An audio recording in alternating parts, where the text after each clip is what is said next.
कहानी बड़ी ही सुंदर एक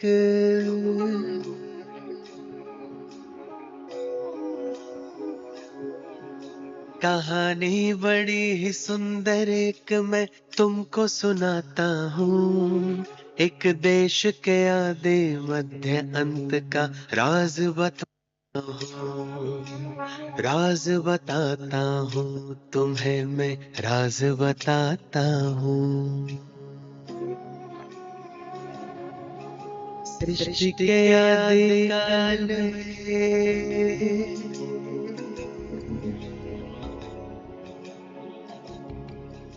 सृष्टि के आदि काल में था एक प्यारा सा देश। नाम था आर्यव्रत उसका, था हर कोई वहाँ विशेष। नाम था आर्यव्रत उसका, था हर कोई वहाँ विशेष। सृष्टि के आदि काल में था एक प्यारा सा देश। नाम था आर्यव्रत उसका, था हर कोई वहाँ विशेष। ओ नाम था आर्यव्रत उसका, था हर कोई वहाँ विशेष। ओ सृष्टि के आदि काल में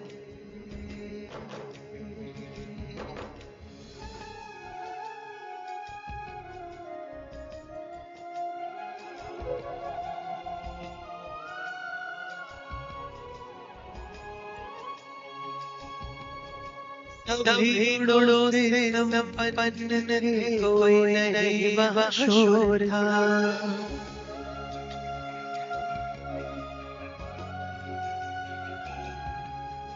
सभी गुणों से संपन्न थे, कोई नहीं वहाँ शोर था। तन मन धन और जगह उस देश में चारों ओर था। तन मन धन और जगह सुख उस देश में चारों ओर था। संस्कार सभी के श्रेष्ठ थे, संस्कार सभी के श्रेष्ठ थे। और देवी थी संस्कृति, उनके पावन प्रथम मन से पावन थी प्रकृति। उनके पावन प्रथम मन से पावन थी प्रकृति। ओ सृष्टि के आदि काल में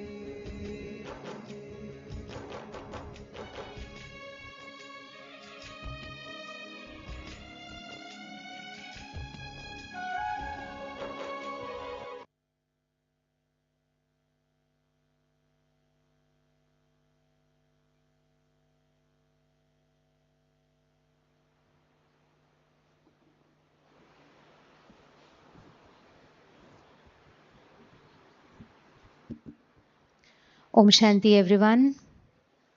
Om Shanti. Om Shanti. Om Shanti. Filled with breakfast? Little sleepy? Sleepy? No? You want to do one quick exercise before we start our session? Okay? So, this is just quick exercise. I will give you simple instructions like taking your right hand up, down, left hand up, down like that. Okay? And you follow. Okay? Okay. So we begin. Take your right hand up, right hand down, left hand up, left hand down, left hand up, right hand down. Okay, right hand up, left hand up, both down, both up, right down, left up, left up, right up. Touch your nose, leave your nose, touch your nose, hands down, on your nose, hands down, touch your feet like bent, straight, look left, right, front, right hand up, left hand down, left hand up, both hands down. Thank you. Feeling better? Okay, so we are attentive now because the next session is about to be a reflective journey. And in that reflective journey, you don't sleep, That's why we did this beautiful exercise. Okay. So now we have some time to spend together. And in this time, we are going to explore few concepts which are applied to your life practically. And in that practical application, we will go on a journey. Okay? So to begin this, let us do one quick meditation. I would request all of you to please close your eyes, sit straight, both your hands on your knees, both your feet on ground. Okay, please close your eyes. We'll bring ourselves in this room. And in that, while keeping our eyes closed, we will bring our attention to all the noises, sounds in this hall. We are to only to listen to them. We don't need to have any comments about them. Pure presence, pure listening. It could be the sound of mic. It could be the sound of someone walking.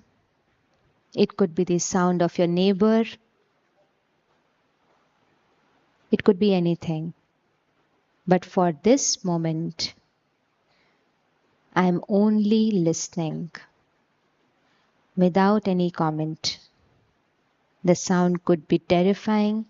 The sound could be nice. The sound could be meh. I'm just listening. I'm becoming more and more aware by listening to the sounds. I'm becoming more and more aware by listening to the sounds. And while I listen to the sound, I will start contemplating. I will start the exercise of reflection. And now I would listen to my heart and ask and remember or recall the last time when I experienced a hidden potential within.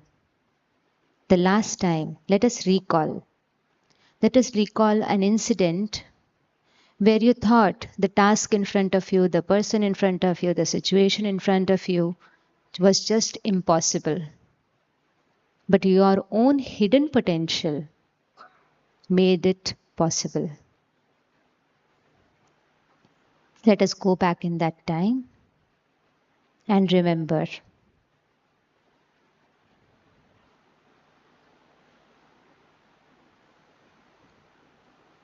Bring that moment in front of you. Let's relive it. If you have arrived to that time without opening your eyes, just raise your right hand. If you have recalled a time when the task was impossible, but something in you made it possible. Thank you. Now, while being in that moment, keep your eyes closed. While being in that moment, look around. Look around to all the faces, all the people. You can put down your hand. All the faces, all the people around you, the situation around you. Look at them. And from your heart, feel what was actually making the task impossible. What was it? Which was in front of you? The difficulty which made you think that it was just impossible for you.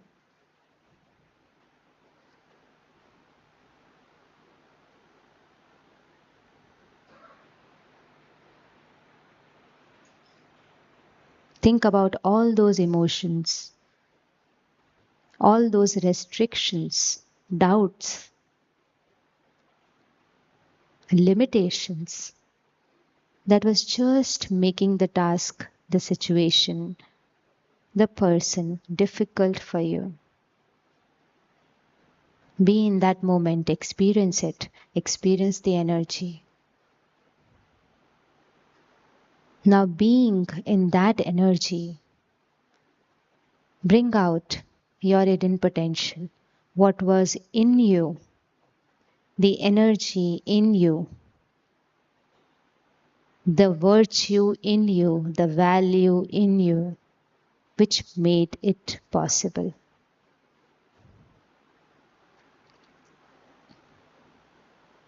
What came to you on the surface that made it possible?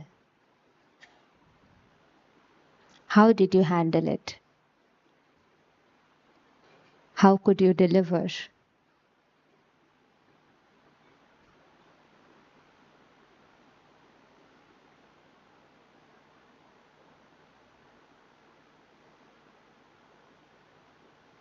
Bring that empowered self in front of you.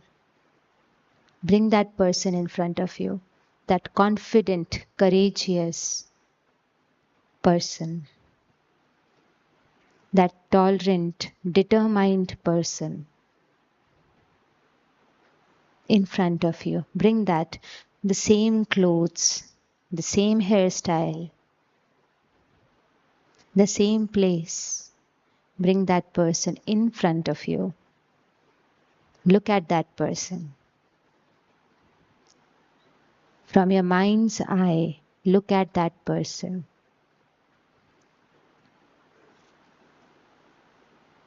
Sense the energy, the confidence, the happiness of overcoming something impossible.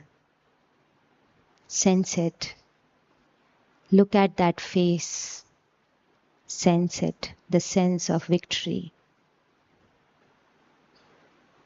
the sense of having your own moment, my moment, my achievement. I made it possible. Bring it. This is me. This person is me.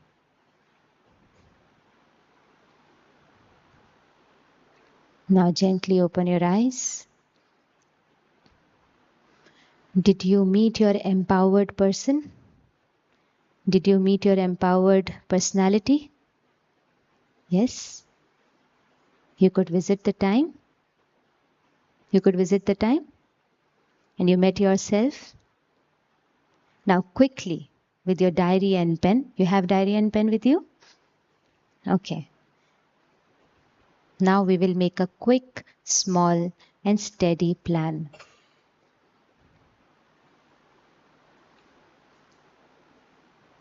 Now tell me, in the diary, let's start writing. How can we make this our permanent reality? What is my plan to make this empowered self the permanent self?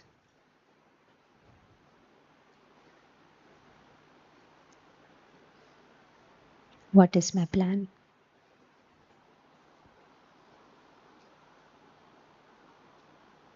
How would you make this person your everyday person, the confident self, the powerful, empowered self?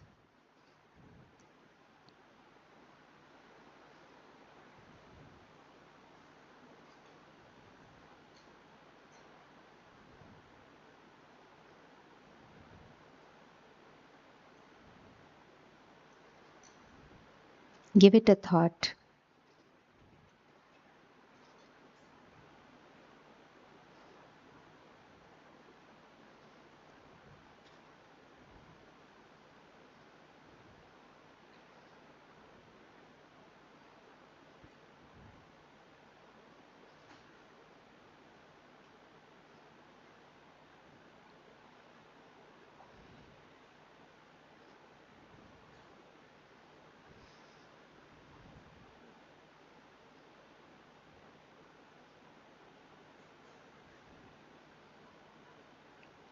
Okay, were you able to think a thing or two through which you can make it a permanent identity? Yeah? We need this identity, right? We need this personality, right? And so here in this conference, we are learning how to make it our permanent identity. Something which is with me at all times, at all places. How would the life be then? How would the life be then? How would the life be then? Happy, happy, miracles, full of miracles, happy. Anything else? If this become my permanent identity, how would my life be? Just perfect. Stress free, stress free. Okay, thank you. Anyone else? Sorry? Blissful.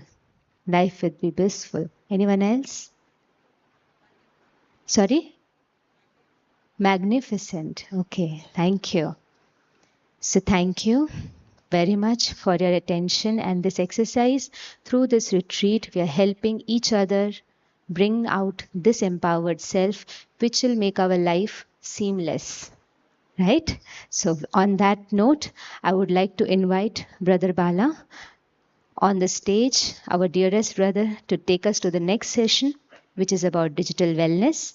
And in that, we will learn about small, small things which restrict us from becoming this person, from making this my real identity. So let us welcome with a round of claps. Thank you. Om Shanti.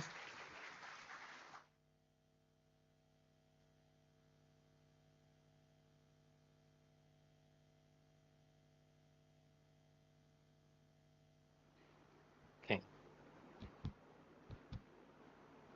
Good morning. Breakfast हो गया? Good morning. Good morning. Thank you. You know why I ask you to give the good morning? Not only to charge up, अगर already कोई सो गए तो उठ जाएंगे. Lights.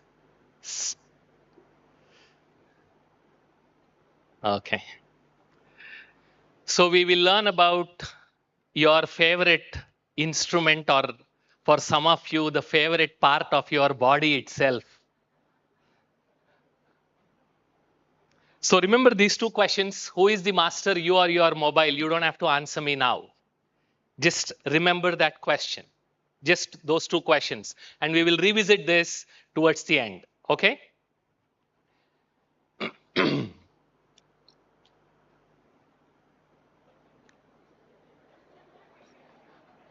कुछ तो करते होंगे. That's why you're all here. So the current state of affairs,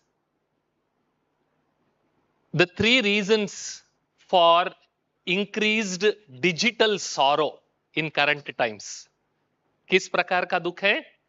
digital दुख ज्यादा हो गया है. And the reason for that increase in digital sorrow and emotional distress are these three aspects: lack of attention, continuous distractions, and constant comparison. Now, constant comparison is already out of the window. Yes or no? You're going to leave here and then go. Already, most of you must have left it yesterday night, evening itself. Yes? Yeah. So this is not an issue for us. These two is what we are going to handle in today's session. So what is the greatest challenge of current times?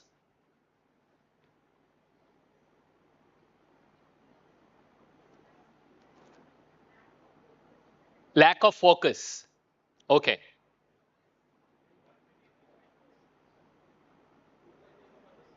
Lack of purpose. Okay.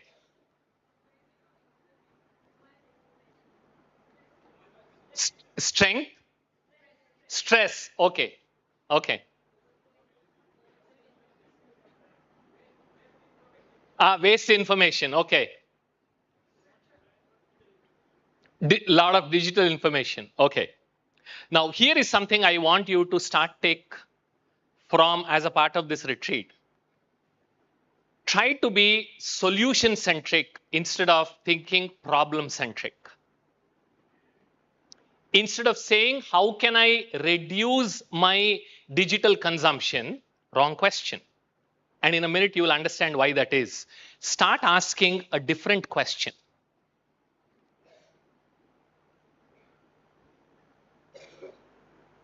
Why do I get angry? Wrong question. Because where is your focus? On anger. How can I be peaceful? Right question. Because now your focus is on being peaceful. Because when you're peaceful, anger automatically will disappear. So how to keep my mind positively engaged? This is the most important question, because brain is a wonderful attachment machine. It always wants to be engaged. If you don't engage it, it will engage itself with a lot of nonsense. And we are all familiar with it. So if we want to experience that happiness and joy and peace, then we must remember that I am the, what did we learn yesterday? I am the master. So you see how each session is also related to the other in the whole retreat. So when I remember I am the master and I start positively engaging my mind and brain. So for those of you, so that there is no confusion, brain is hardware, mind is software. Okay, so that you don't have to keep worrying about which one is which. Easy? So we are going to talk about 3 M's today as a part of the positive engagement of mind. Can you guess what those 3 M's are? Meditation, very good. Mindfulness, okay. Meaningful, okay. Starts with an M. Motivation, good.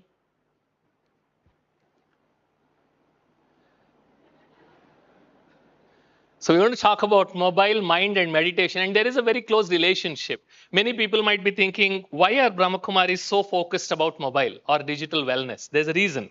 Mobile distracts your mind. Meditation stabilizes your mind.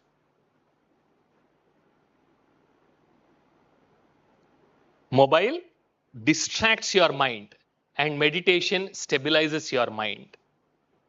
And that's why Brahma Kumaris are interested in sharing the message of digital wellness.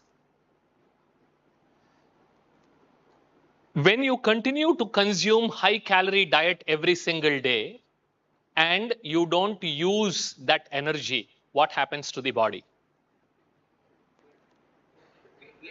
Weight gain and fatigue, very good. And you feel lazy. Yes, and it also leads to a lot of lifestyle diseases. This is what happens with respect to those physical calories. We all know that. Now my question to you, how many digital calories do you consume on a daily basis? You don't have to answer me, just reflect. So this whole retreat is about reflecting, reviewing, and then realizing and experiencing that. So how many digital calories? And do you know what is happening to your brain, to your body, to your relationships because of these digital calories? All of us are digitally overweight and many of us are digitally obese. You agree with that? But what are these digital calories doing? There's a lot of ignorance out there. And that is what we will try to answer in this session. Accessible and affordable data, plane loads of digital calories. 15 years ago, some of you are old enough, where after checking the email, you switched off the mobile data. You remember those days? नहीं तो Airtel वाला वो bill बढ़ा देगा. Whatever you had to check, you just checked and then switched off the mobile data. But nowadays, people even forgot that there is such a kind of a switch called mobile data. Because when things started becoming more affordable and accessible, that is when all these addictions or digital addictions have increased. So what do these digital calories do? Please make a note in bold and reflect on this. Digital calories distract your mind and destroy your brain. I'm going to show you how.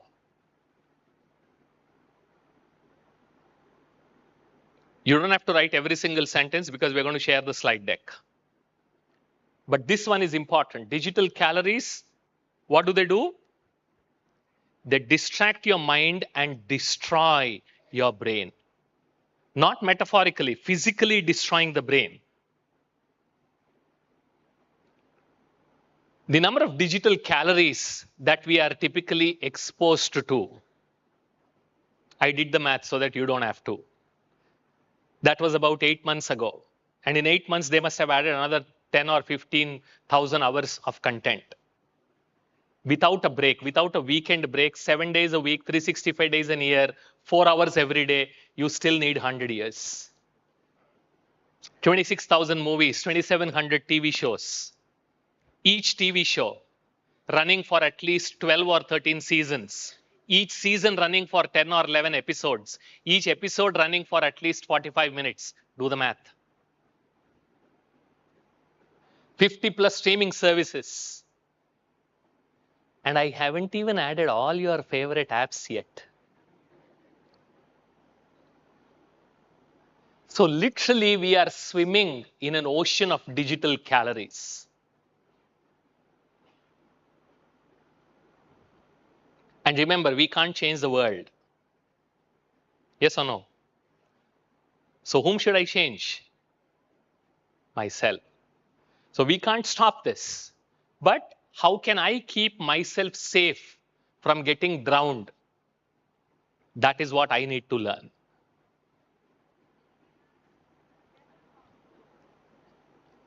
Good question. You seem to be very advanced. I'm going to deal that as a part of this session. So be with us. So what do these digital calories do?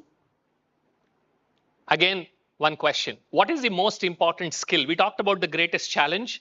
Now we are going to talk about the greatest, most important skill that is needed in current times. Tolerance power. Focus. Self-control.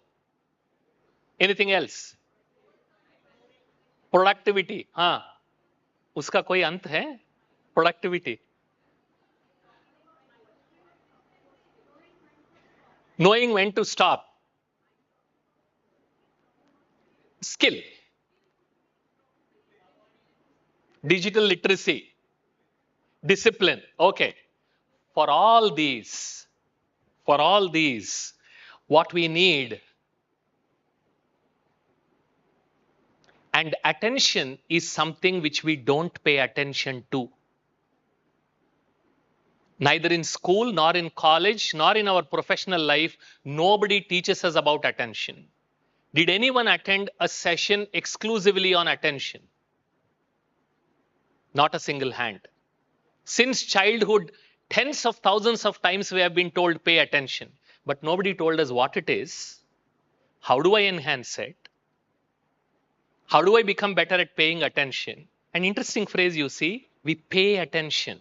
You will learn that also. Why we call it as pay attention. Now let's do this exercise. You're all seated. You don't even have to touch your chair. Just feel the surface on which you are seated. Just feel it. Pay attention to that sense of touch. Just experience. You don't even have to touch it. How hard or soft the chair is, how warm or cold the chair is, you're able to experience it? You felt it? Now listen to the sound of the fan. You're there for the last 20 minutes. But as soon as I asked you to pay attention, that sensory input became your experience.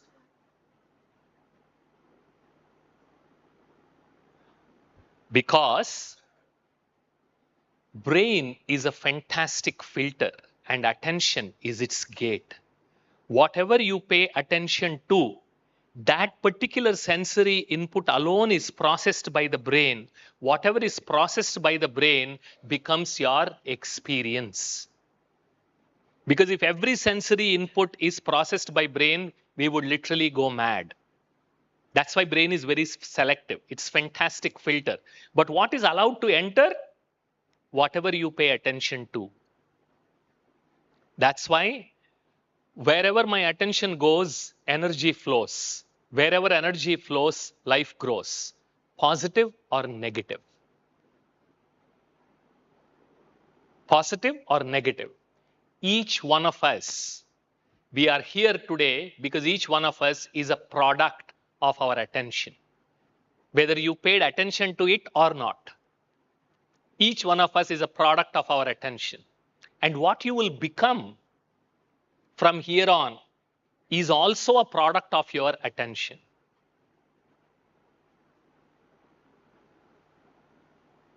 What you became is a product of attention from the past, and what you will become in the future is a product of your attention in the present.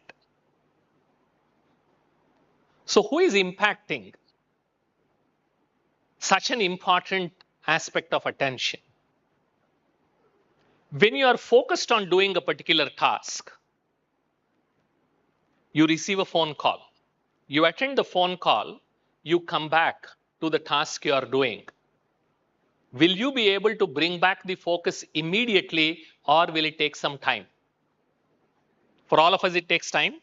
And for some of us, that's it for that day. We'll go back to it only next day. The reason is, every time I switch my attention or I perform an attentional switch, write down those two words. Attentional switch.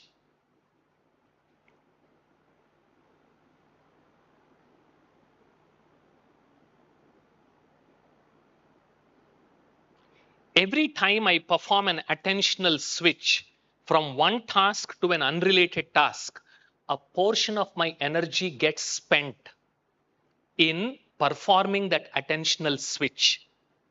And that's why it's called as brain's switching penalty. That's how the brain works.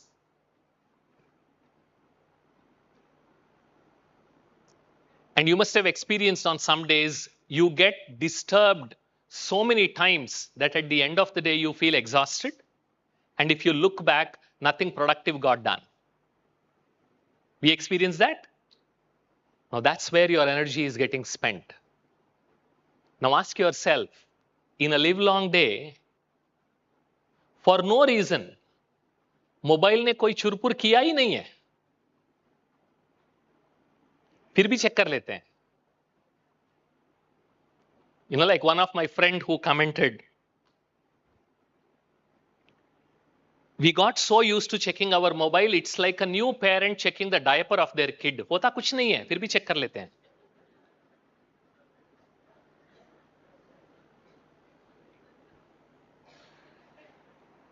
And why is this important? Why are we talking about this brain switching penalty? You want to cook some rice. You put the rice in the cooker, put it on the gas stove, switch on the flame.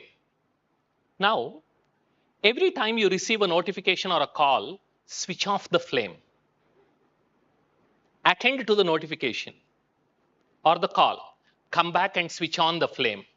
Will it take longer or shorter for the cooking to get completed? Agreed? And for some dishes, you need continuous flame. Otherwise, the dish will not get cooked. Attention is that flame that is helping us accomplish things in our life. Please write that. Attention is that flame.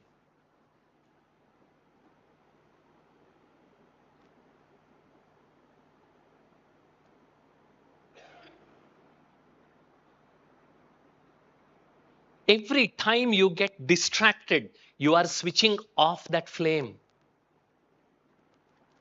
And then you come back, a portion of your energy got wasted in brain switching penalty, and it'll take lot more time for you to bring back that focus.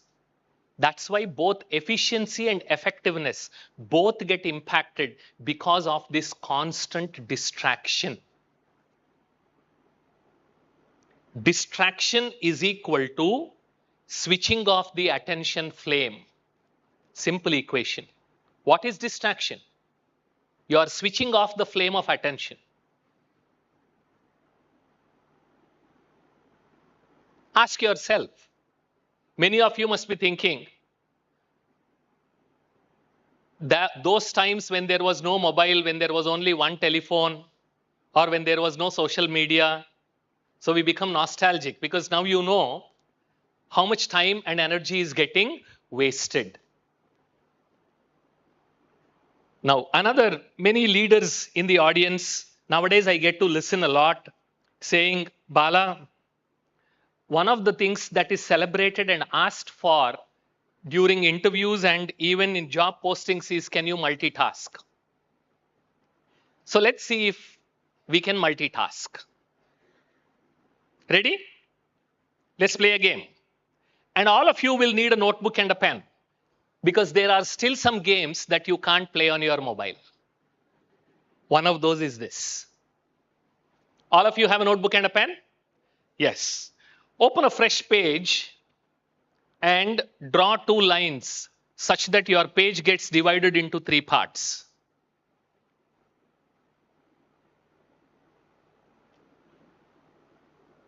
Two lines, page gets divided into 3 parts. Done? Easy?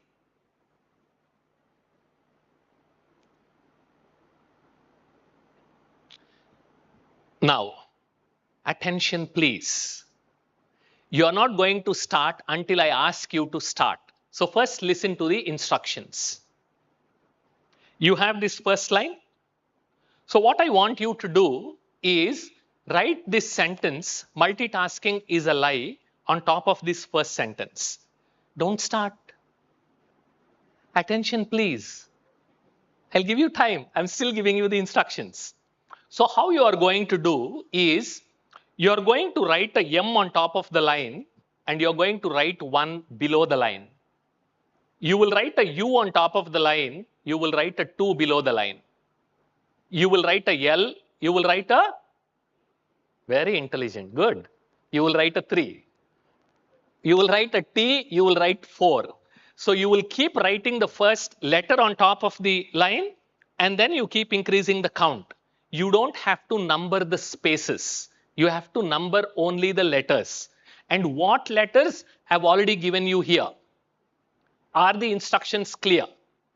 Letter on top of the line, number below the line. Keep writing first the letter and then the number. Letter, number, letter, number. So doing, you are going to complete the whole sentence. Easy? Wait, I'm going to time this exercise.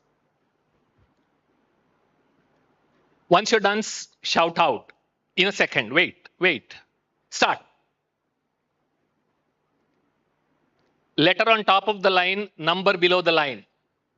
No cheating. First letter, then number.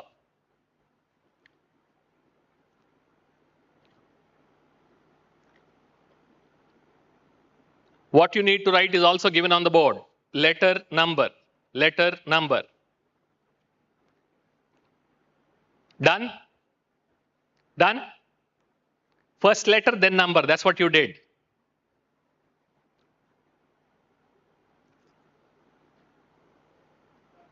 Done? Very good. Anyone still writing? We'll wait.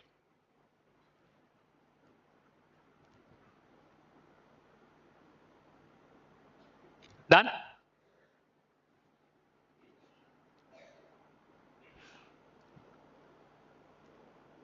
Is everyone done? Now you have the second line. This time what I want you to do is, again, don't start until I ask you to start. Write the whole English sentence first. And then you're going to write the numbers. Simple instruction. You will write the whole English sentence first. And then you will write the numbers. So the sentence is also given here. Start.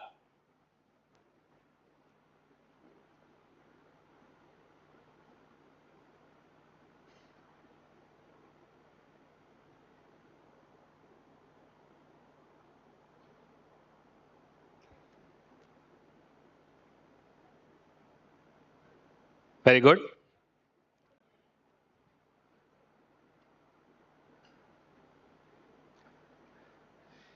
In both the cases, this is what you should have got. You generated exactly the same output. Which one took longer, first one or the second one? So the first person who said yes, one of the fastest I've seen in the groups, took 26 seconds for the first one. And the first person who said yes, even though it was the same person, said that for after 12 seconds for the second one. That was pretty quick. That is more than double this one. Now, which one was more difficult, first one or the second one? In which one did at least one of you make at least one mistake? Thanks for being honest. First one. Now, you took more than double the time, you made mistakes, you felt stressed, and you still have the audacity to claim that you can multitask. Such a simple exercise. I didn't even ask you to write 19 table from memory. I just showed you what to write, and still we ended up making mistakes. The reason, that is brain switching penalty in action. How many times, again, pay attention. How many times did we have to switch our attention in the first one? Pay attention. How many? You're not paying attention.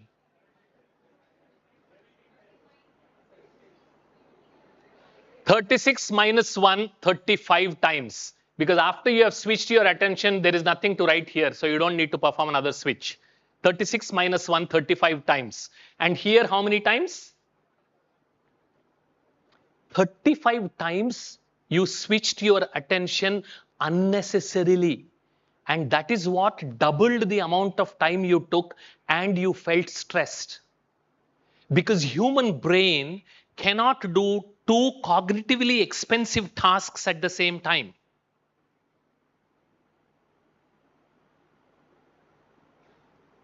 And each time you try to do that, it wastes some of your energy. And that's what you saw in action. Now imagine every few minutes, even if it is for few seconds, you are switching your attention and then coming back. See the amount of energy you are wasting. What leaders and organizations want is multi-skilled, not multitasking people, because you cannot multitask. There's a big difference. And when you're listening to music while studying, is that multitasking? No, that is background tasking, because you are not focused on what song is getting played. Many a times we switch on the album, we are studying, and after a few minutes we realize, "Arey, album to pura ho gaya." Because you are not focused on which instrument is being played, ye kaun sa raag baj raha hai, kaun sa singer ga raha hai. No, you are just playing the music in the background. So that is background tasking. If whichever task you are doing, if attention is important, then you must switch to monotasking. Pun intended. Because human brain cannot multitask. Prioritize. Every day in the morning, block 10 minutes of your work day in the beginning as think time. What is it called? Think time. First 10 minutes. Perpetually you block those first 10 minutes on your calendar. And every day in the morning, you first try to visualize your whole day, write down what tasks you want to do, prioritize, allocate the time, and then start knocking one after the other. Possible? Possible? Because this way, when your brain is occupied with only one thing, you can complete the task in 12 seconds and you don't need 26 seconds. Because we have never experienced these 12 seconds, as we are constantly distracted with the gadgets, we attend this technique, this productivity seminar, that productivity seminar, 26 seconds becomes 21 seconds, and you gained about 20%, you will post all on your social media, 20% improvement in productivity. But your original capability is only 12 seconds, not even 20.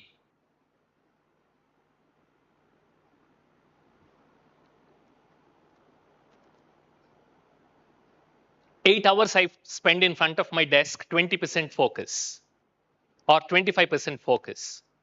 How many hours worth of work got done? 8 hours, 25% focus. Same 8 hours, 50% focus.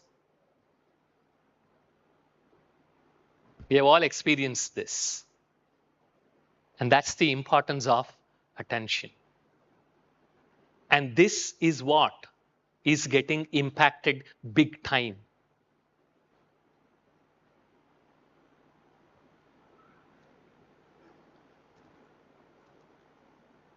One key takeaway from this retreat: creating a distraction-free study space if you're a student and workspace if you're a professional for yourself, and see the difference it makes. Huge difference to your productivity. Paying attention is like giving a slice of your life. Paying attention is equivalent to giving a slice of your life. Ask yourself, how many such slices of your life are you wasting in a livelong day?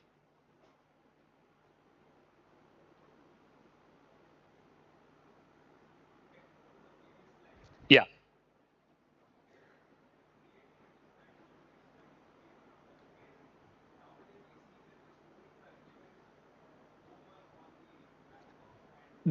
We will come to that.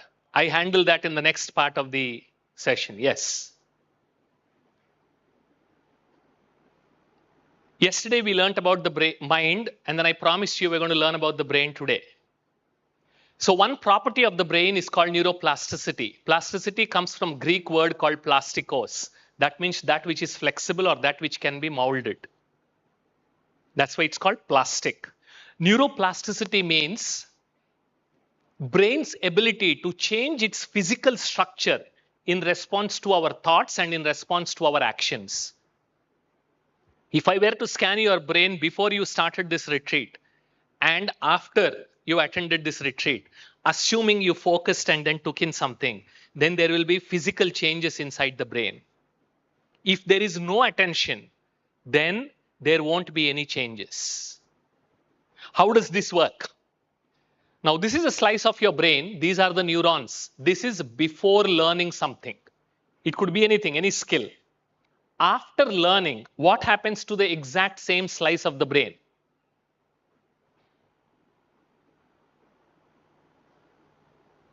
What is the difference? What is the difference? There are more connections, more neurons, and the size also has increased.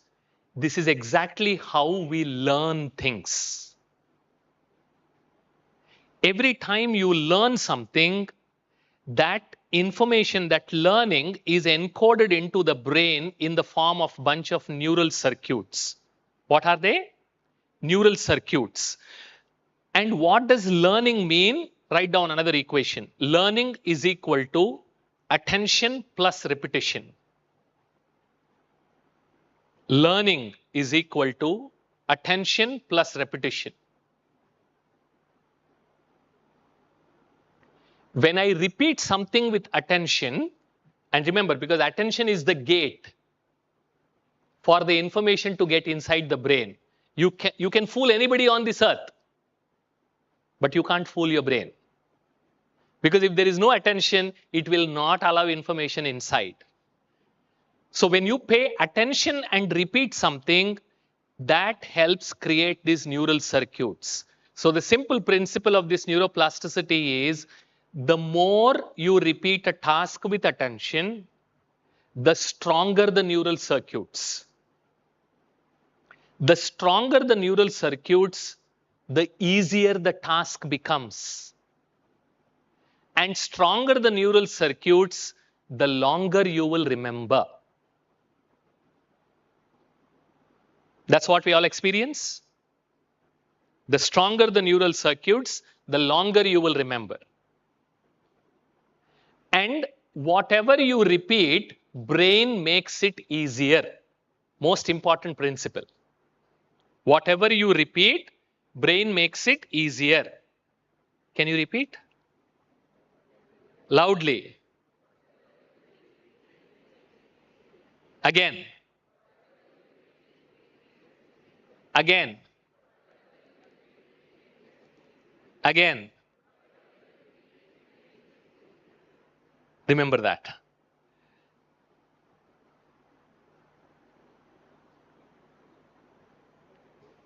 You must have seen some people. Nothing happens. They will sit in one corner and do Ganga Jamuna. Why? Because they got so used to worry that they don't even need a trigger. They become experts in worrying. Ask your brain to concentrate. You become better at concentrating because that's what you're teaching. It will take a few attempts until those neural circuits are formed. That's why it doesn't happen in one day. Yesterday, that's why I kept repeating. You need to do it again and again, consistently and persistently, because that is what creates the neural circuits. And brain is value neutral. It doesn't differentiate between you repeating something positive or you repeating something negative. Anything that you repeat, brain makes it easier. And that is why I call brain as a wonderful tathastu machine. You understand tathastu, right? Tatahastu, that means whatever you're thinking, let that happen. That's how elders bless us. So the biggest elder is here. Yeah, we all have a brain. Sometimes you might forget, but I assure you we have one. And anytime you repeat something, your brain is saying, yeah. Without binge watching for a couple of hours, I can't sleep. What does your brain say? And it makes it easier. So today it is 2 hours, tomorrow it is 2 hours, 20 minutes, day after it is 2.5 hours, and then it keeps increasing. Or you say, I went to Mount Abu, so from today morning onwards, I will not touch my mobile for the first 1 hour. What does your brain say? It's not easy because it takes energy to create those neural circuits, but it's possible. So the beauty of this neuroplasticity is the biological capability that nature has given us to become a better version of ourselves. Biologically, each one of us is endowed with this capability to become a better version of ourselves. Whether we invest time and energy into it or not is in my hands. But the biological capability is already there. I can become a better version of myself. So what is the impact of this neuroplasticity? The way your habits get formed, it's exactly the same mechanism that addictions are also formed. Whether it is positive habit or a negative habit, neuroplasticity works exactly the same because both of them you repeated with attention. That's why the more you use mobile and social media, the harder it gets to move away because the neural circuits have become so strong. Now, we don't have to get disheartened. The beauty of the brain is until your last breath, new neurons will keep getting created every single day. And whatever activity you do with focus, these neurons will migrate to that part of the brain. So that old adage, you cannot teach new tricks to old dash, is no longer valid. You can teach new tricks however old you are, because that is what neuroplasticity helps us. So if you want to create a new habit for exactly the same stimulus, you can use the same neuroplasticity to create a new neural circuit.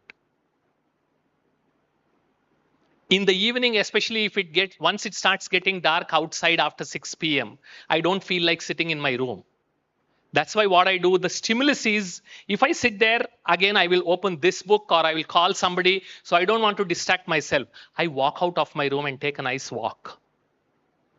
Now the stimulus is exactly the same, getting dark outside, but the new response is going out for a walk without my mobile. Now this is a new neural circuit I am creating. And the more I repeat, the easier it becomes. And this becomes my new habit. And this capability is also provided by neuroplasticity. Many of you yesterday were asking, how can we create those new habits? This is how you create new habits. Stimulus will remain the same, but your response will be different. And you need to practice because those neural circuits need to get stronger. Somebody raised their hand. Yes.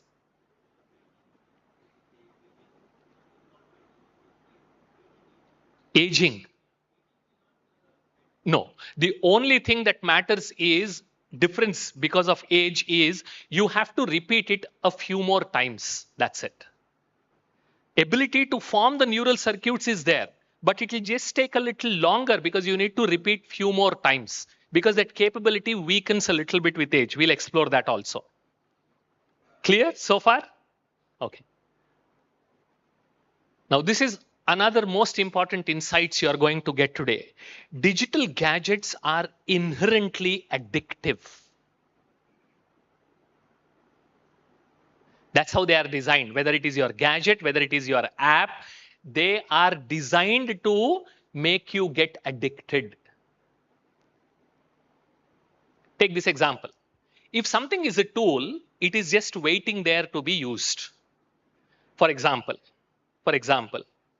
you have a football at home. Every day you play football. For the last 1 month, because of your timelines or because of your exams, you did not touch your football. Does your football come to you and ask, kick karo na, ek mahina ho gaya? Does it tell you, why don't you come please kick me? It's been 30 days since you kicked me. Does your football say that? No, it's just lying there until you go kick it again. It will not come back and ask you. Because that is tool-based environment. It's just a tool. But from tool-based environment, we moved to addiction-based environment where the tool is no longer a tool. It is seducing you, manipulating you, and it wants things from you. Somebody click your photo. Do you want to see? You haven't come to us for 3 days. We are missing you. Please come. It demands your attention. It manipulates you. It seduces you. So we moved from a tool-based technology to addiction-based technology. The biggest change that has happened in the last 2 decades. Neither professionals, nor doctors, nor parents, nor students, nor teachers are aware of this subtle but significant shift in how we use the gadgets. And that is why today, in current times, it is more important to practice and assert that swaman or self-respect that I am the master. Because otherwise, the master is already in the waiting. Because we moved from tool-based technology to addiction-based technology.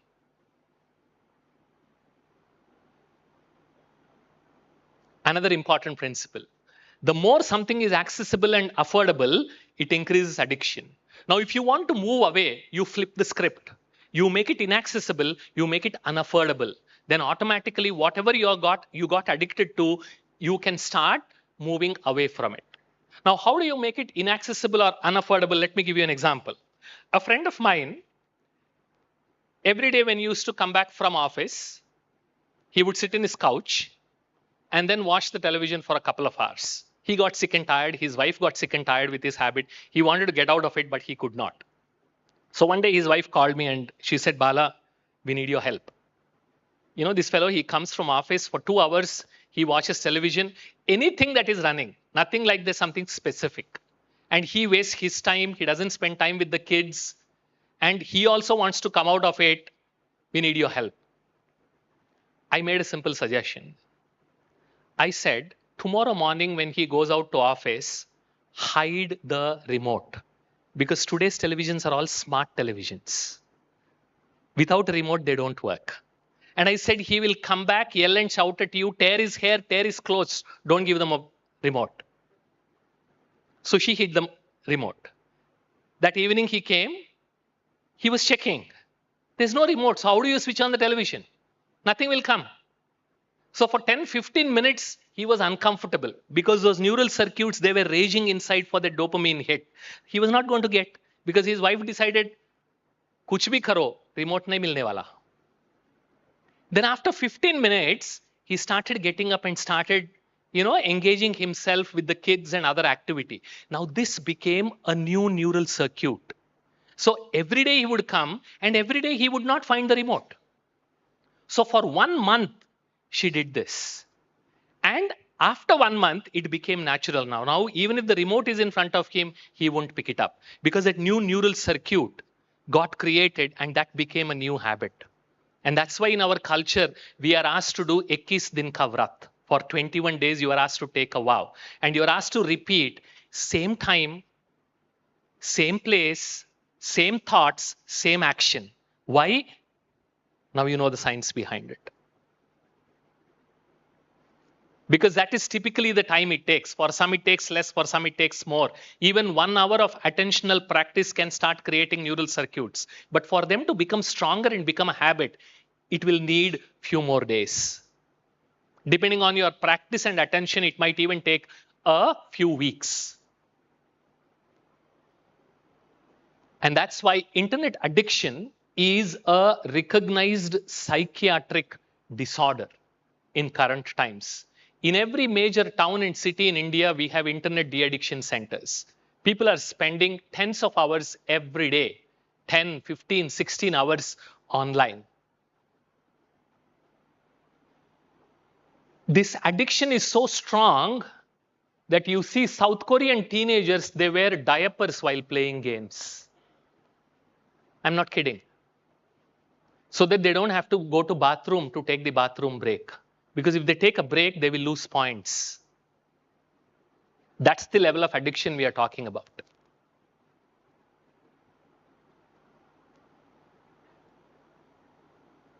As somebody was asking, neuroplasticity is strong when we are young. As we grow old, it is still there, but it needs few more repetitions. So as kids, we picked up language. We picked up walking. Two most difficult things for anyone to learn. We just learned it naturally because of the power of this neuroplasticity. And that's why some kids you must have seen, they learn multiple languages depending on what kind of environment they live in. They pick up skills very, very fast because neuroplasticity is very strong. Strong means it needs less number of repetitions.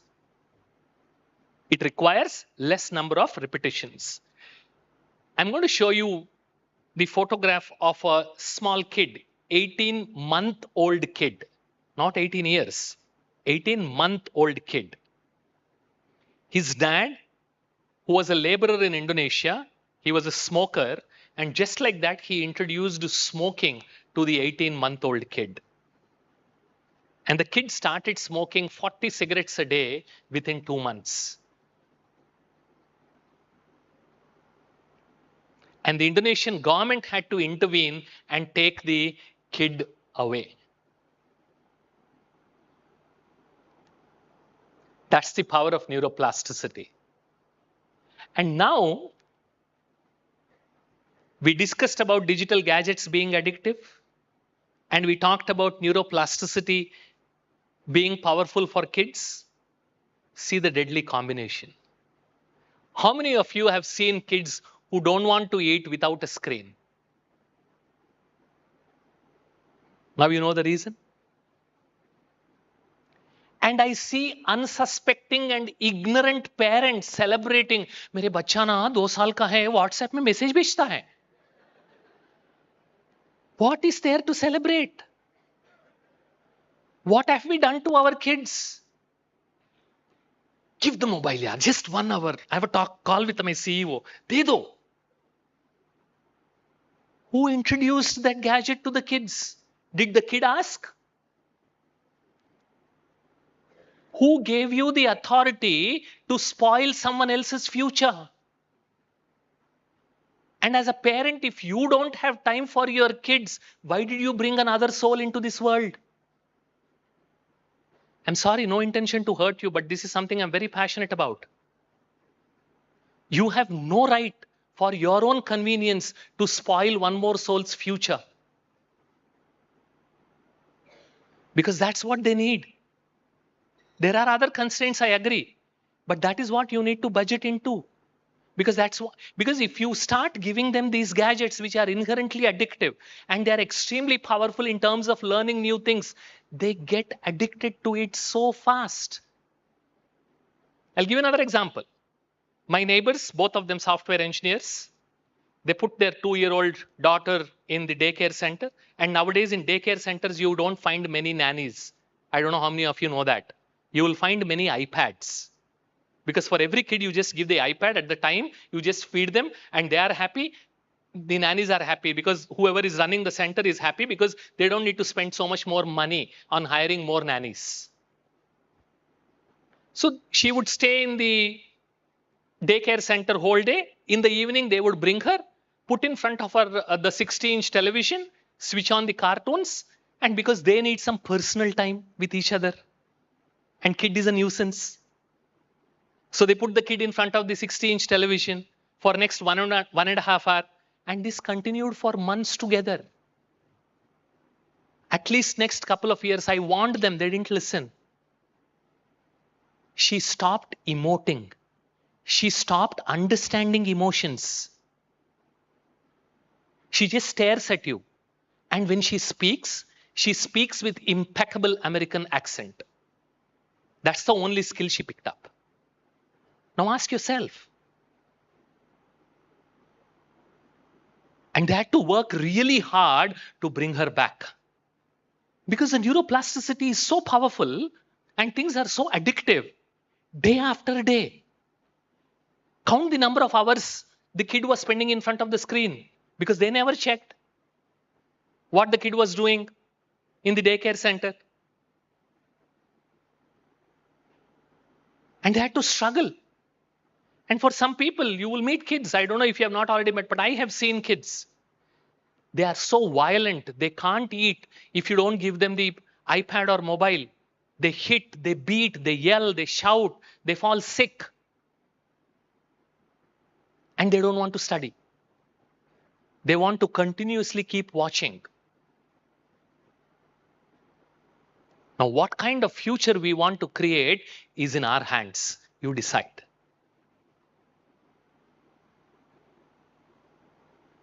Now, what is this doing to our kids? There's a cartoon show. This is from a newspaper, okay? On 2024, last year, 23rd October 24.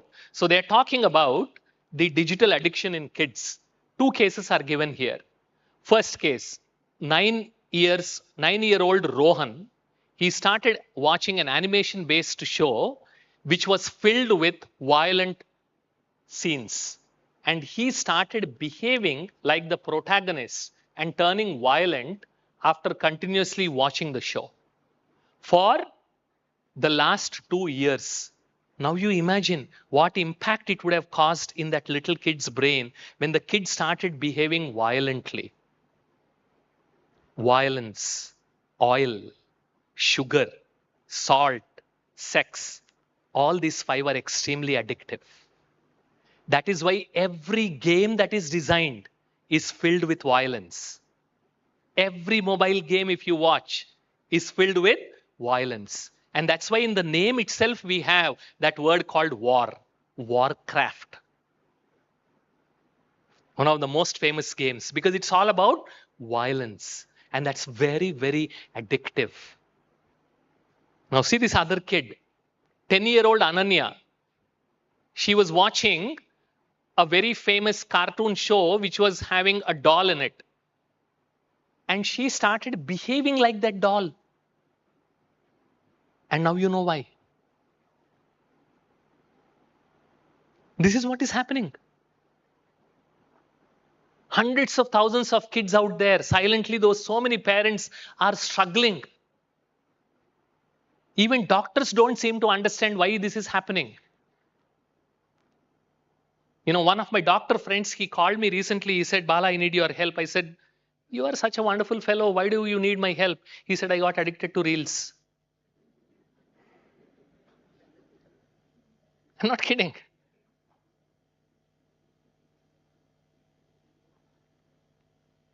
Again, from the newspaper report, before PUBG got banned, this is from Hyderabad, where I come from, 19-year-old kid. He was playing PUBG for 6 hours a day, 9 p.m. to 3 a.m., sleeping for 3 hours, going to college as if nothing happened. In 2.5 months, he developed blood clots inside the brain, got paralyzed waist down. Doctors tried their best for next 3 months, couldn't save him. And this is happening.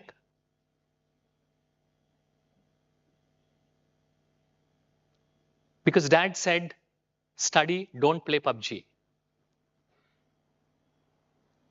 Now you see the power of those neural circuits, where you will lose your ability to think and decide. Like drug withdrawal symptoms, mobile withdrawal symptoms are real. Why does this happen? Write and reflect.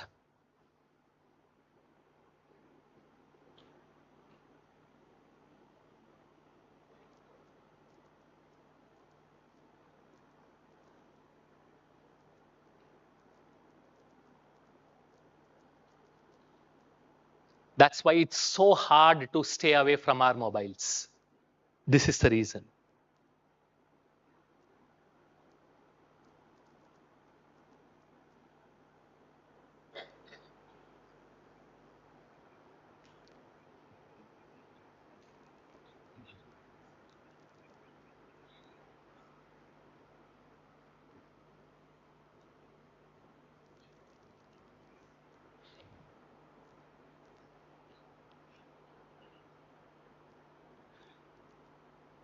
Let's do this simple exercise. Sit back, close your eyes.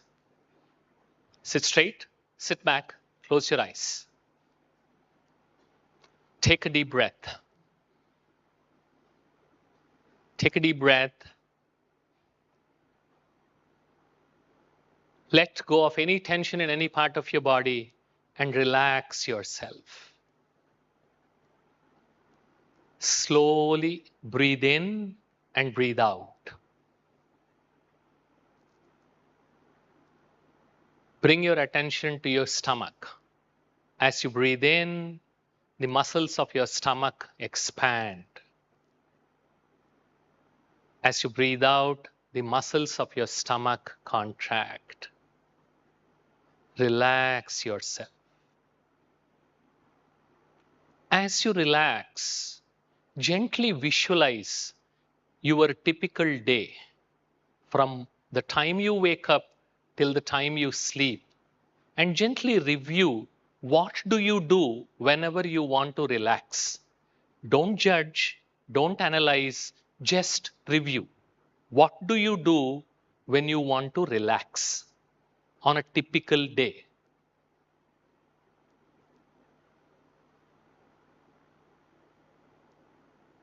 Don't judge, don't analyze, just review.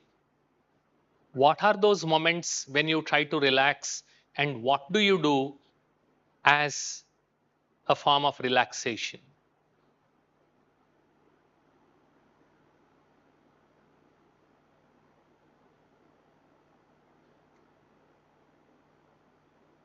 Gently rub your palms and wipe your eyes.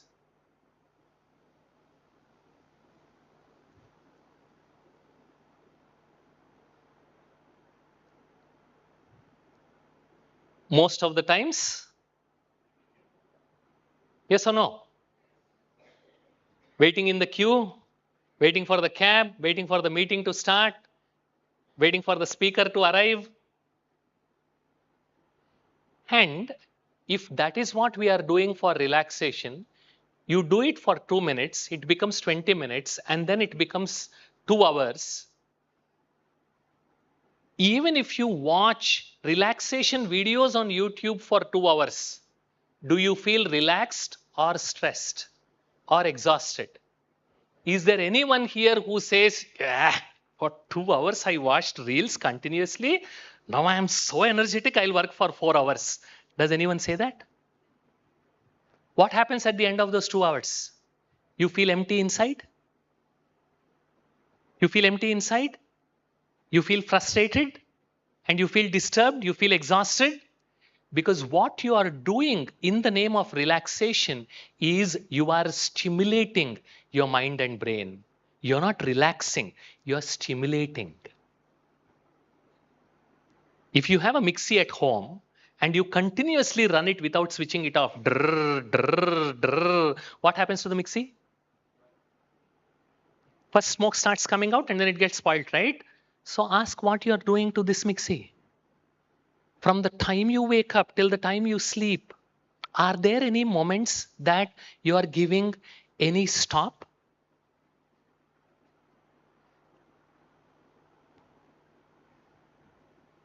Please write and reflect. Relaxation means think less, think slow. And that's what we learned yesterday in overcoming overthinking session. Because when you think less, think slow, you feel relaxed because that is relaxation. And stimulation means think different, think more.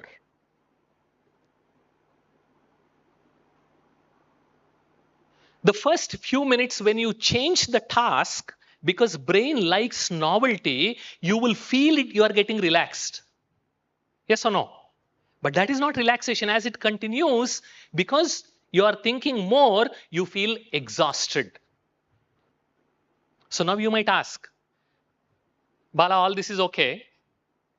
Now tell me, when am I relaxing and when am I stimulating? I want to know. You also want to know now? Here's the answer.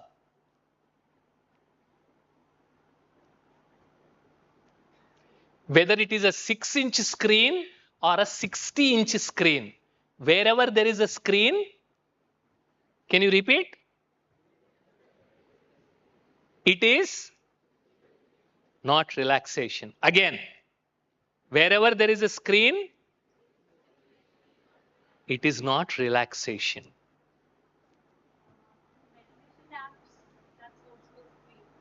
We will come to that. We'll come to that. I'll explain that principle. Anything in excess is not good.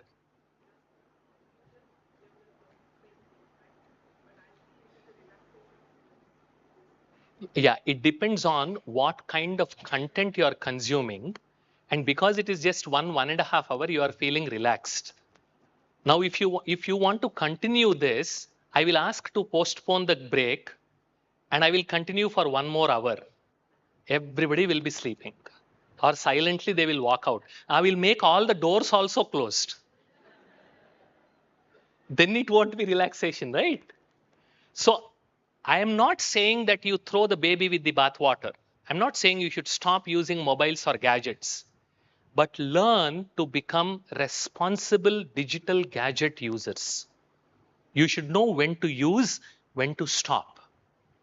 They bring in many advantages. Yesterday morning, I was driving to the airport. Early in the morning, my sister called and she said, I need you to book these tickets. Next 12 minutes, sitting in my car using my mobile, I was able to book the ticket and then send it to her. So there are advantages. There's no denying about that. But anything in excess is not good. What are you doing with that gadget? That is important. So, okay, any questions? So digital wellness is all about becoming responsible digital gadget users. I'm not saying you should stop using those gadget users. No, that's not our intent. Sorry?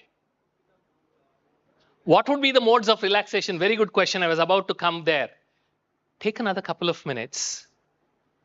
Think of all the screen-free relaxation activities that you can imagine and start writing them down. I want you to write at least 5. Screen-free relaxation. A hint. As a kid, whatever hobbies you did were all screen-free relaxation activities. Now you start writing.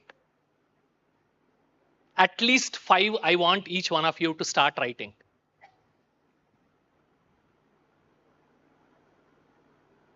Any activity where no screen is involved. Got at least 5? Don't stop, continue. Continue.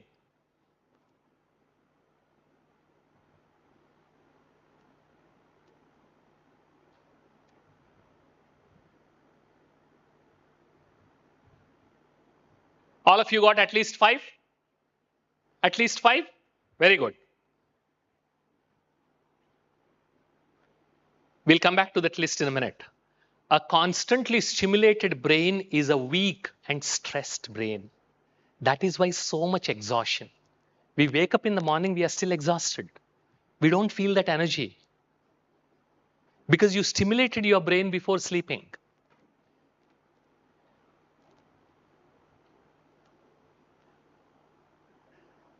Why we talked about positive engagement? It is because of this insight. The brain that doesn't feed itself,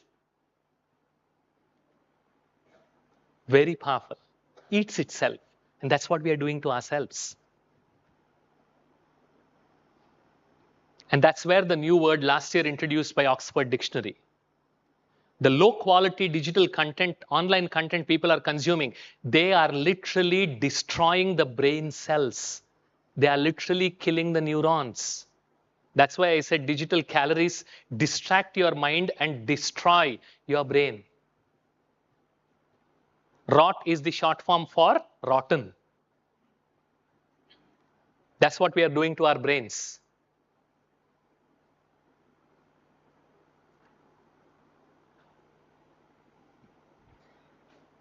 So what is the impact of this distraction, this constant distraction?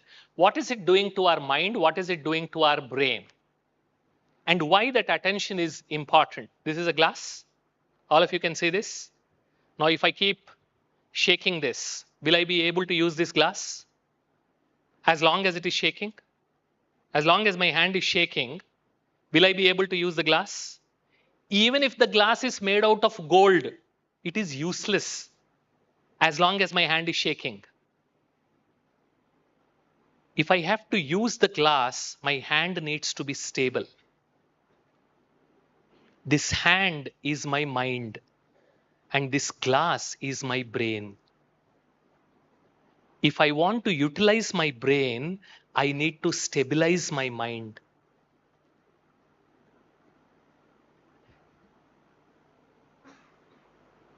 Most important principle of digital wellness. That's why I said the most important skill of current times is attention. Because attention stabilizes your mind. And when mind is stabilized, brain gets into learning mode. Please make a note. When mind is stabilized, brain gets into learning mode. That means it will absorb information. That's what we learned. When you pay attention, brain opens its gate and then information starts getting inside. When your mind is constantly distracted, when there is no attention, brain cannot absorb information. And unfortunately, in our education system, two things that we completely threw out in post-independence education is relaxation and reflection. We are not taught about mind sciences at all. Zero. And this is where meditation becomes important. Now, do you agree everybody needs to learn and practice meditation? Not somebody who is more than 60 years? When I started practicing meditation, when my friends or someone else used to ask me, why now, Bala? Why you should do it after 60? I would ask them, when would you need a guide when you are about to write exams? Not after failing all the exams, you buy all the guides. What is the use? Yes or no? As a student, when I'm writing the exam, that is when I will need all the textbooks, all the help. When I'm using my brain to accomplish things, that is when I need a stable mind. That's when I need to practice meditation, not after I failed my life. Mind, brain, and body are very intimately connected. That's why I showed this bi-directional arrow. When mind is relaxed, brain sends an all okay signal to the body. What signal? All okay. When mind is not relaxed, it is disturbed, anxious, scared, brain sends a not okay signal. What signal? When it is relaxed, all okay. When it is not relaxed, it sends not okay signal. That is why dis-ease here becomes disease here. Dis-ease here becomes disease here. That's why more than 90% diseases start here are psychosomatic.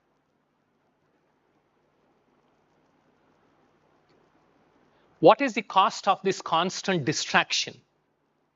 decreased sense of well-being.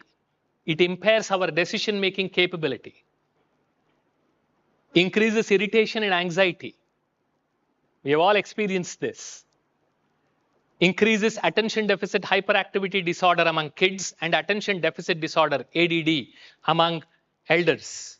Increases chances of getting depressed, increases stress hormones, and it reduces your lifespan, literally, by reducing the telomeres or the final portions of the chromosome. So if you want to continue to spend time in front of the screen and reach nirvana early, welcome to the party. Nobody is going to stop you. And that's why you see people in their 20s and 30s getting heart attacks, diabetes.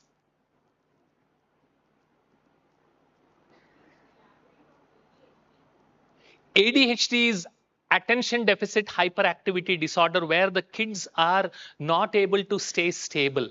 They are constantly thinking, constantly their mind is working more like a popcorn machine. Right? And one of the important causes is this constant distraction. 226 people died because both of them were watching their mobile.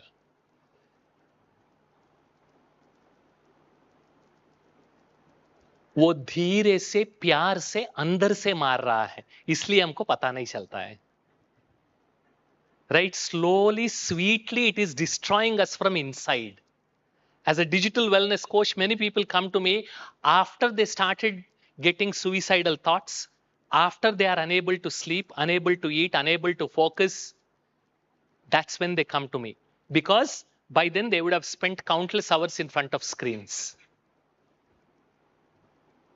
Again, if this is what you want to do, welcome to the party. Who is there going to stop you? And your smartphone is what?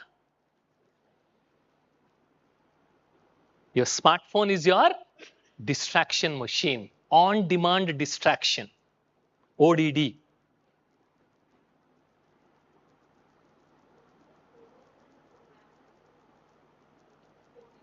Coding people and programmers, very good question. Did anyone here get addicted to work?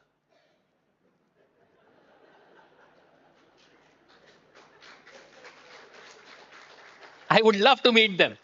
Anyone here addicted to work? Now you got your answer. What we are doing with this constant distraction is we are not allowing time for deep reflection. Without deep reflection, deep work is not possible. Without deep work, we cannot answer the life's questions. That's why we are becoming both hollow and shallow.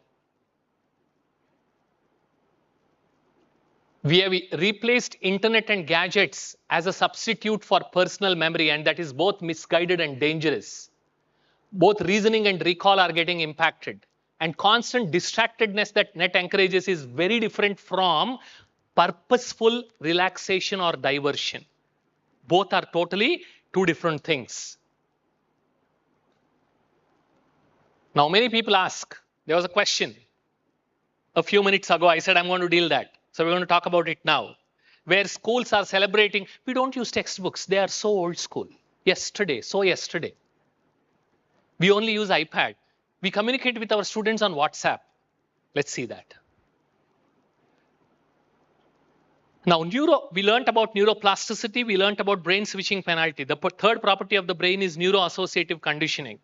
When two things are performed near simultaneously, brain creates association between the two. Neurons that fire together, wire together. That's the principle. Neurons that fire together, wire together. Now let me demonstrate. I'm going to say a word, and a related word that comes to your mind, you should not think much. You should answer it. We'll start with the demo. If I say library, good. Did anyone say sleep? Not yet. So now you know. When I say a word, you should say a word that is related to what I'm saying. Ready? Good.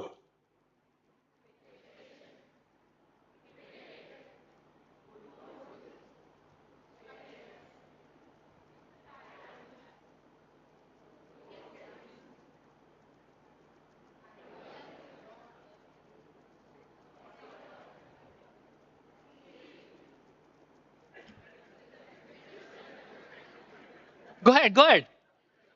There are 400 plus people in the hall. Did one person say study? I want to meet you now. One person.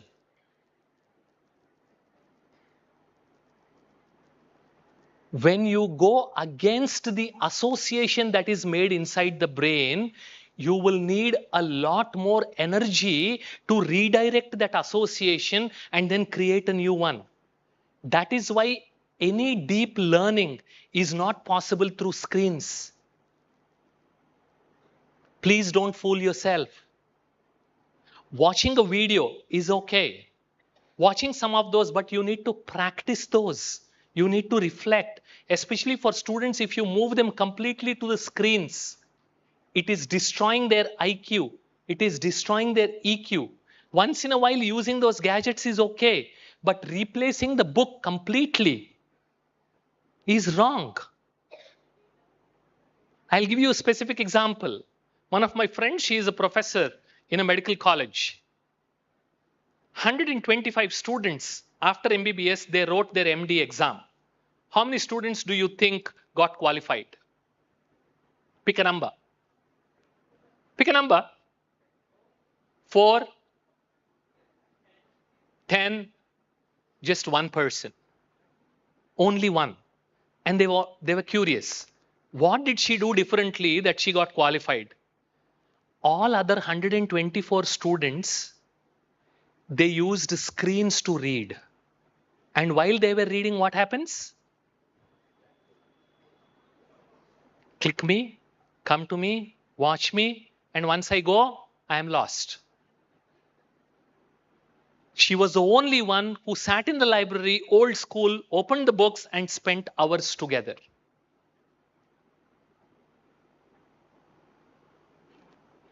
What does digital reading do?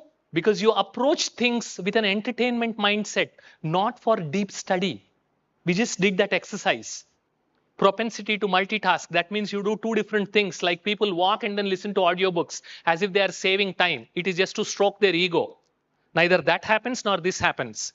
Because when you are walking, don't do fashion parade walking. Do brisk walking. And if you are doing brisk walking, you can't focus on your audio. Do only one thing at a time.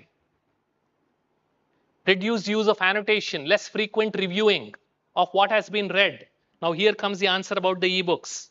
For light reading, there's nothing wrong with it. How many times, how easy it is to flip back 15 pages of ebook and how easy it is to flip back 15 pages of your physical book. See the difference. How easy it is to annotate. So each one has a place.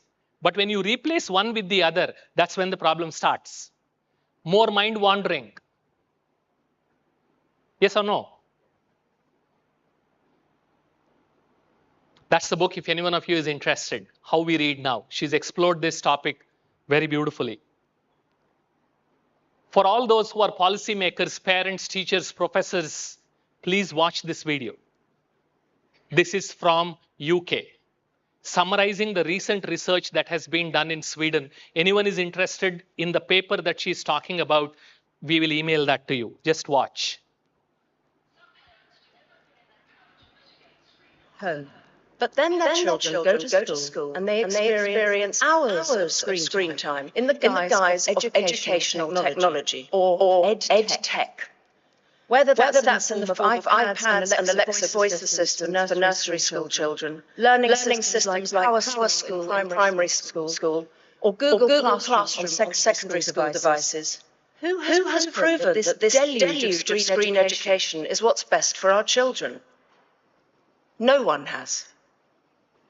If we step back and view this state of affairs through a compassionate lens, it's fairly understandable.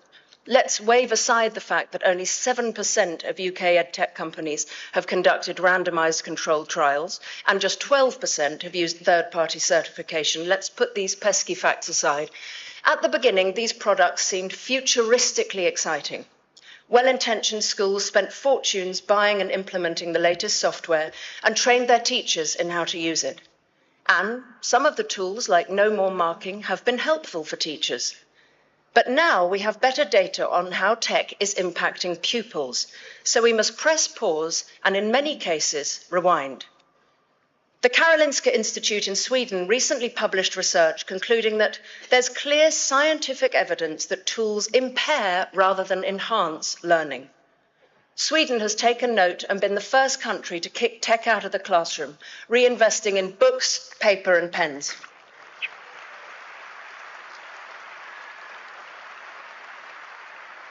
They had the courage to admit that EdTech was a failed experiment. Bill Gates himself said that devices have a lousy record in the classroom. Mark Zuckerberg went to a tech-free school in Boston. Steve Jobs didn't let his own children use iPads. UNESCO says moderation should be the key word relating to classroom tech use. The OECD found that most EdTech has not delivered the academic benefits once promised. Yes, that's the research after 1 decade of using tech in the classrooms. That's what Sweden came up with. I wish that Indian government also soon realizes this. So what is the impact? Today, there is a clear relationship between new technology exposure and mental disorders. The more you use technology, the higher is the probability of you suffering from mental disorders. A little bit about social media. That's the reality and what gets shown.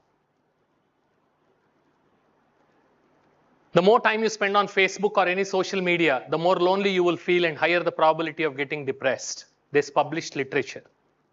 In a minute, I'll share a website where you can download all this. Decreased attention span leading to blue tick anxiety. You all know what is blue tick anxiety?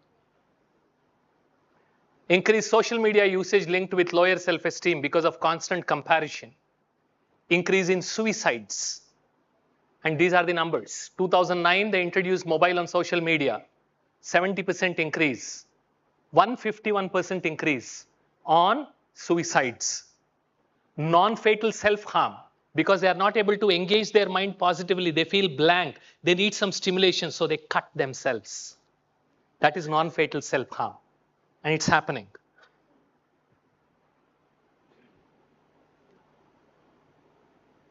And if you are having these kind of apps on your mobile, you are also an electronic cocaine addict,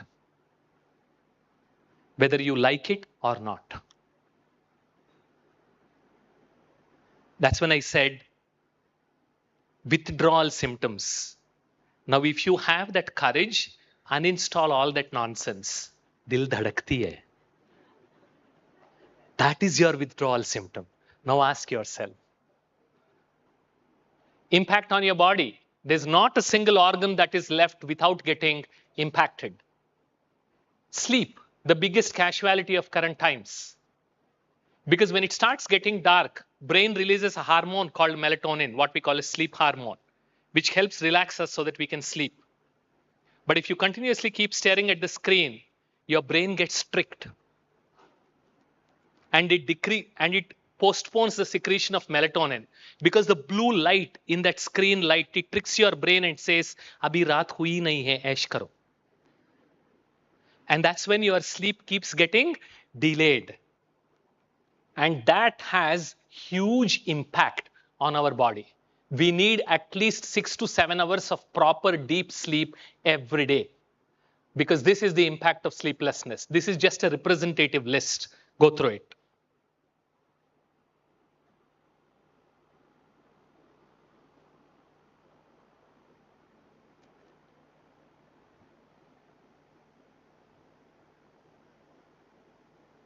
Now, what are we doing all this for? Just to know किस कुत्ते की दुम कितनी टेढ़ी है सोने से पहले, और कौन कितना कम कपड़े पहना है और कौन किसके साथ भाग गया है. And this is what you are sacrificing your life for. Your choice.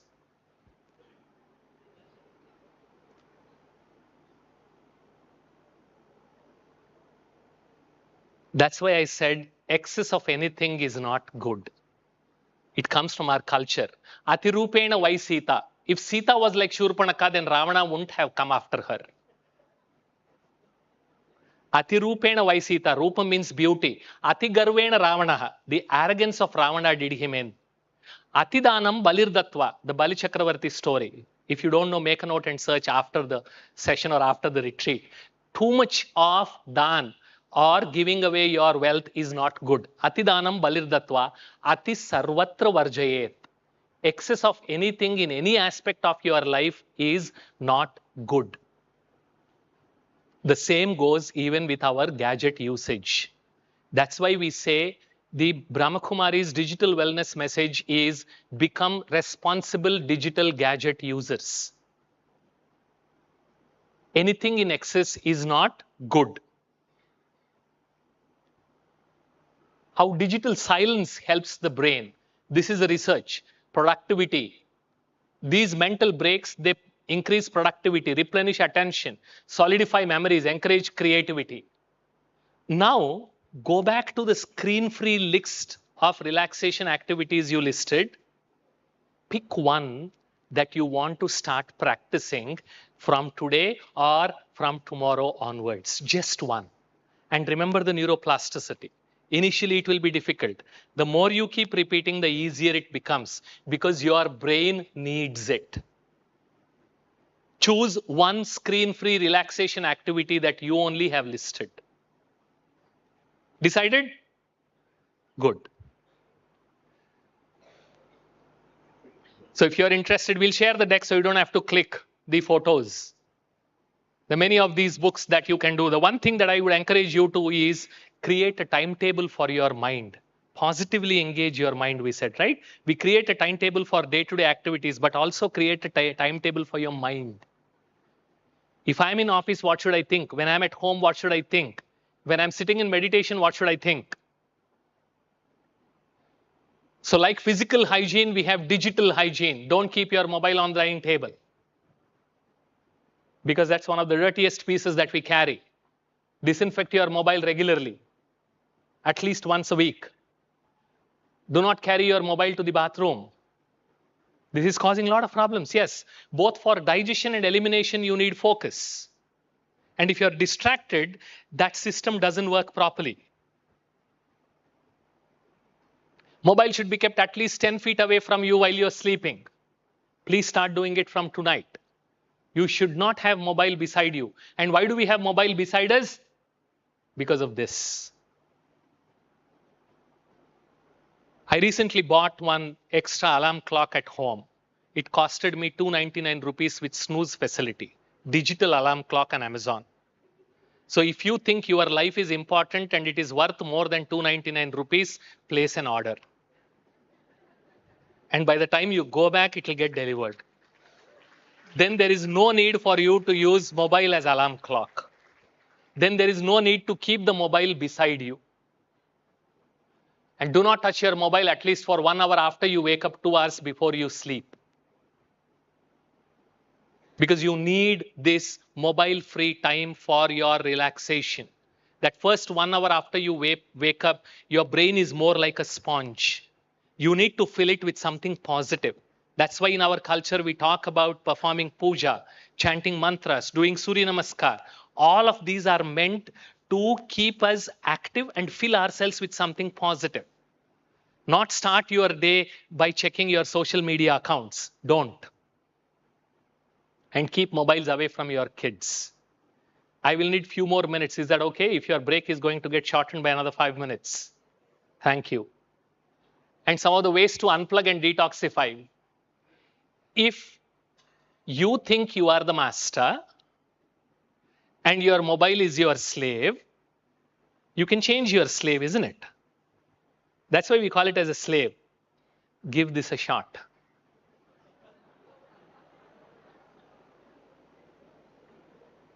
You are still available, you are still accessible, somebody needs you, but there won't be constant pings. Even on our office chat, if somebody sends me a message, some of them are here in the hall, they say, "Hi Bala." I said, "Ye hi Bala kya hota hai?" What is this hi Bala? Khaya, piya, soya, dhoya. What is this meant for? What do you need? Write the whole message. लोग जिंदगी खपा देते हैं high बाला के पीछे. That's why I tell my team members, don't send me a hi Bala message. I will not respond. If it is important, call me. Otherwise, wait until I respond because there is an SLA. I'll take at least 2 hours. When I check those things after 2 hours, that is when you will get the response. So don't waste your time. Are you coming for lunch? Less than 10 seconds. You waste 20 minutes sending stupid messages. And when that is happening, you're not able to focus on anything. And you have 10 other notification windows open. Ridiculous.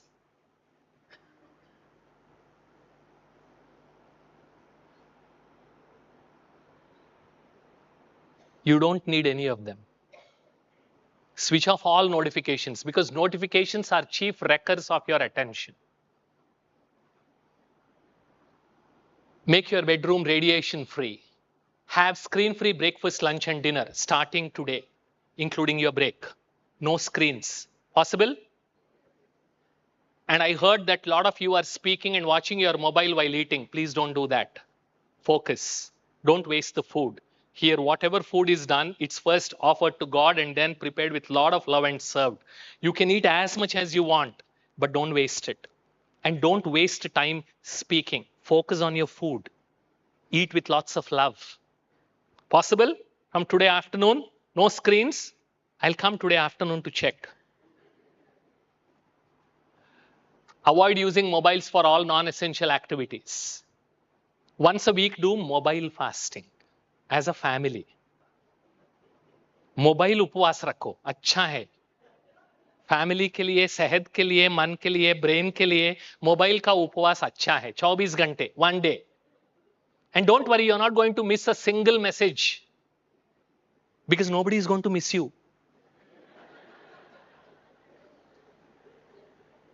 And because we keep, they can. Don't worry, they won't call. Because you inform them, post the messages in your hundreds of WhatsApp groups. Some stupid fellow Bala, he said do mobile fasting, so we are doing. So I won't be accessible for 1 full day and you won't even get a response. Don't worry. Uninstall all social media apps, if not use a really long password. I will not use my Snapchat or Instagram for more than 5 minutes. That's your password. And you try a couple of times, you get so irritated, you will do one of those. Either you will uninstall or you will change your password. If you're a master, you will uninstall. If you're a slave, you will change your password. No late night binge watching because a stimulated brain cannot sleep properly. So no horror movies, no midnight biryanis. At least 2 hours of digital silence per day. Digital silence. And be merciless with your mobile.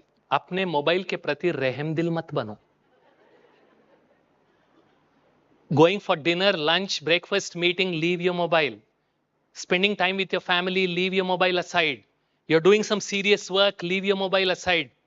Because if you want to use your mobile full, then you will become useless. But if you want to become useful, then learn to use your mobile less. So where you will put that full and where you will put that less is in your hands. Mobile full, then you will become. Mobile less, then you will become. Equation is very simple. And of course, spend a few minutes meditating. So in order to share this message, we have started Brahma Kumaris Digital Wellness Initiative. And spreading this message both in schools, colleges, universities. Any one of you is interested, most welcome to join us to spread this message. Do leave your email IDs. And we created this 30 hours or even 45 hours digital wellness curriculum, which talks about these 5 units, a glimpse of which you got here. And we also created a textbook on digital wellness. It's available outside the hall. You can buy. And it costs 1/4 of a Starbucks coffee. So it costs only 65 rupees. And the essence, you will also have some really good digital wellness cards, which you can play with your family or you can gift it to your friends. And you will also find these beautiful digital wellness cards, which you can also take them with you. Okay, that's the textbook. And digital wellness as a subject has already been introduced in many universities. In a minute, I will share those details. We also conduct these digital wellness retreats of 1 to 1.5 day. Many of you, we have CXOs here. If you're interested in having your team go through this 1-day retreat or 1.5 day retreat, we can plan that. We have BK retreat centers all over India. We can decide when is the next one. And if you're interested, you can send us an email, dw@brahmakumaris.com. Don't click. Write down in your notebook or remember. DW short form for digital wellness, brahmakumaris.com. Easy to remember? dw@brahmakumaris.com. Drop us an email and we will respond. Now, there is a small clarification about contributions here. So somebody yesterday, after we talked about contributions yesterday, they were sharing something. Then I got immediately reminded about Akbar Birbal's story. The story goes like this. Akbar told Birbal that my subjects are very generous. Whatever I ask, they will give. Birbal said, no, your subjects are not generous. And Akbar said, prove it. So then Birbal said, he made an announcement in the kingdom. At night, after 10 p.m., there's a big pond in front of the palace. You need to put a glass of milk in that. That is a simple announcement. In those days, at nights, we didn't have all these focus lights and street lights. So it used to get dark post 6 p.m. So after 10, there's no question of any light. And Birbal made sure that the palace lamps were also switched off. Because Birbal wanted to show the subjects are not so generous. And Akbar he said no, so they wanted to prove it. He said after 10 p.m., pour a glass of milk. Next day, Akbar comes eagerly to check the pond. Not a single drop of milk. Because everybody thought others will pour the milk. So if I pour one glass of water, who is going to notice? So nobody poured any milk. So you decide which kind of audience or which kind of subjects you want to be. And anyone is interested, they were asking Ujjwala Ben. So she would be the person whom you can contact if you want to make any contributions. Okay? Good. So she will be available there at the desk outside where you're going to have these digital wellness books and boxes where you took your selfie. That's where she will be there. You can ask. She'll help you with those. So number of memorandums that Brahma Kumaris have signed and where universities have already introduced this digital wellness as a subject. For the last 2 years, digital wellness is introduced as an elective here at Anna University. VNIT Nagpur, IIIT Nagpur, DY Patil Group of Institutions in Pune, TGP CET in Nagpur. They have just introduced digital wellness as a compulsory subject for their 1,200 students. That means if you don't pass in this exam, you will not get your degree. So they made it compulsory, the digital wellness. And that's the textbook which I've shown. Lloyd's Group of Institutions, Noida. Very soon we will be starting here also. And if you are interested, that's the website where you can start your journey. We will share all the material. The Brahma Kumaris digital wellness team not only created the textbook, we also created the complete slide decks, assignments, question papers, study material, so that the adoption of this subject becomes easier. And we also conduct 3-day train the trainer programs all over India, where whoever is interested, we train them so that they can start teaching the subject in their respective colleges. And very soon we will be releasing a book for kids from 5th to 8th standard. So, and we will start the train the trainer program. So please watch out. If you're interested, give your email ID. We'll keep you informed.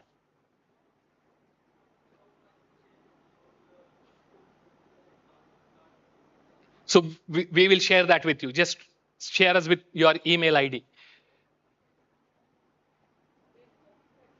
Email ID, you can share it at the reception. The same place. You can share it with Ujjwala Ben. So the summary, can all of you read this aloud for me?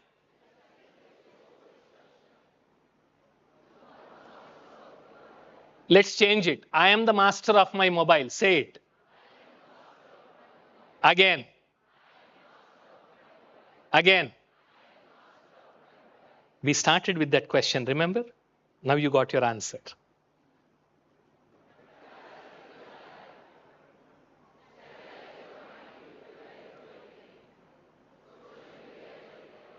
इतना धीमी क्यों हो गई आवाज?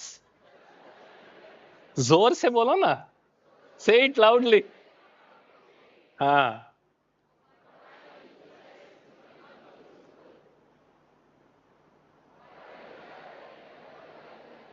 Again. Again. Thank you.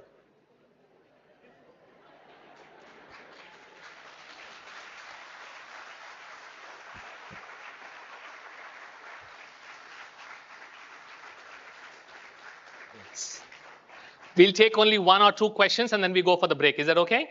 And you're going to wind up real quick because there is no mobile distraction. You promised me that.